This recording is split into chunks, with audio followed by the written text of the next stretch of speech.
Basically, I came to Monte Sahaja for 3 weeks and I stayed here. What brought me here, it's a long story, but basically life, I was trying everything that was told to me that was good for life, and it was not fulfilling me somehow. I was trying many things, and in the basic things I had a good job and a nice family and everything, but it was just inside something was not working. And that led me to a spiritual path that brought me to Guruji. When I saw a DVD of Mooji in 2008, then an immediate connection happened there. And that's when I feel I really met Mooji, because the impact of his love and compassion totally just blow me inside. It opened some kind of connection that never left.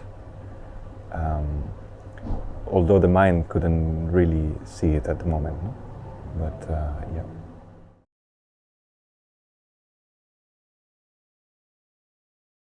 It's like a sensation that you are meeting someone that is flowing love, is pouring out love, and that love is touching you, but it's touching everything at the same time. So it's not just directed to you. It's just like a fountain of love, just being so generous and so genuine.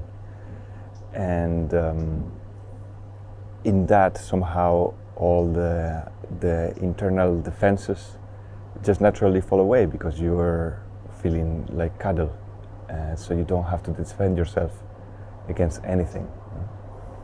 And a natural trust arises, and this doesn't even have to have anything to do with the teachings of Mooji. It's just the presence itself, and then the teachings start making sense. But directly, this feeling of compassion, love, and trust is a field that is perfect for the teachers to come in.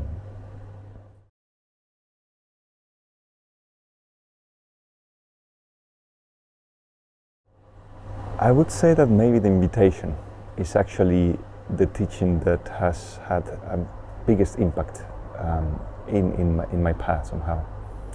I remember during a retreat in Monte Sahaja that the invitation had recently arisen, and Guruji was giving it to us for 2 days of silence to contemplate on it, and he was saying, this is your best friend.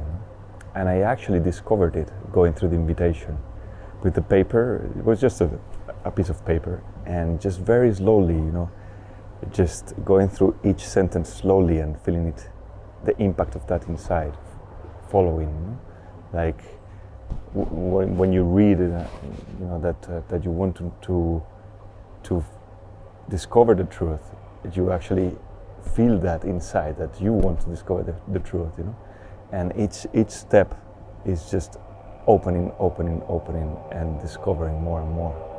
The invitation is basically a guidance to leave everything outside, including our own mind. And it puts it very simply, in the sense that the mind is just thoughts that you can see.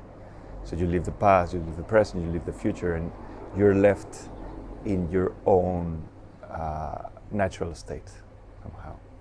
And for me, it just starts with some guidance to be open, and then some guidance to leave everything aside, and then some final guidance on how to actually look at what you are and like confirm that state, through the questions that are asked, and that are basically answered not through the mind, but just natural experience. Like, it's obvious, and yeah, it's so beautiful, so beautiful.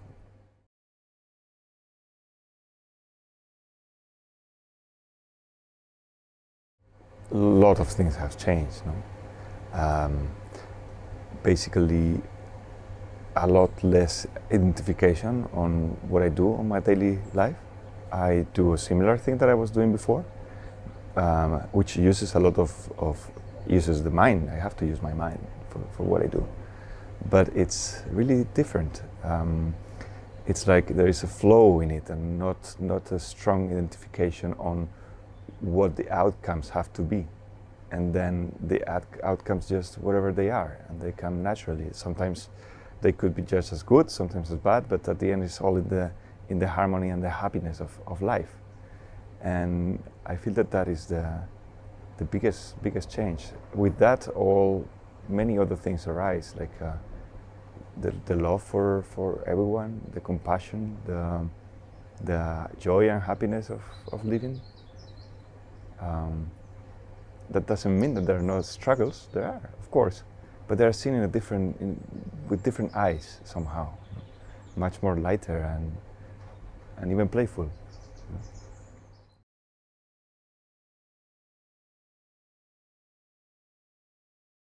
I was doing some seva on one day, and I was doing some small thing, very concentrated on that, and somehow there was like a spontaneous satsang in another place of the land. And the next morning I was talking to one of our sisters, and I was saying, last night I rarely dream, and last night I dreamed with Guruji, and I had this dream that we were all the sangha sitting together, and suddenly through the eyes of the master, everything was like I could see like the whole universe. It was a very beautiful dream. And this sister told me, but were you yesterday in satsang? Because this was actually what Mooji was saying, that through the looking of the master you can be free. And it really touched me inside, and it was at the beginning of my staying in Sahaja, and that gave me a lot of confidence that wherever you are, whatever you're doing in Sahaja, you're being taken care of. Even if you're not side to side with the master, you're always being fed. It was really beautiful.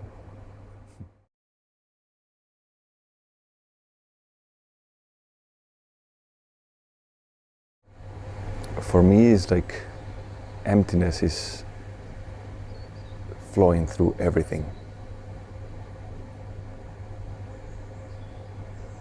And it's an emptiness that is happy and full.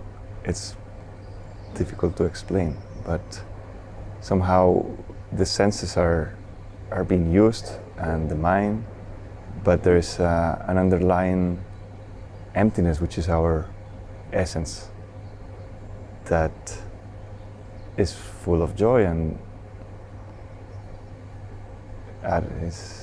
we come to a place where words are a bit difficult to explain. That's why it's so good to have a master such as Mooji, that can put all these pointings into baby food. It's so amazing. It's so amazing. Yeah, when emptiness floods everything, just the importance of anything just falls away. That doesn't mean that the thing falls away, but the importance of it just vanishes, and then it's more playful, more happy, more, I don't know, it just flows in the harmony.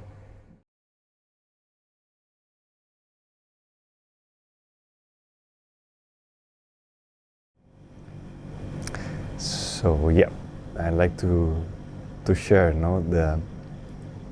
how beautiful it's been actually to meet Mooji and to be in Sahaja, and it has always felt that I've been winning the lottery again and again and again. It's like you wake up one day and you win the lottery, and you wake up the next day and you win the lottery again. Such a privilege to be here with Mooji Baba, with the Sangha in this place. It's unbelievable. It's like, don't know if any other place like this exists in the world. I hope so, but this is the one where I am, and it's such an amazing thing. So yeah, all my gratitude to Guruji and to the Sangha, to everyone. My gratitude to God, for making this alive. Yeah, thank you.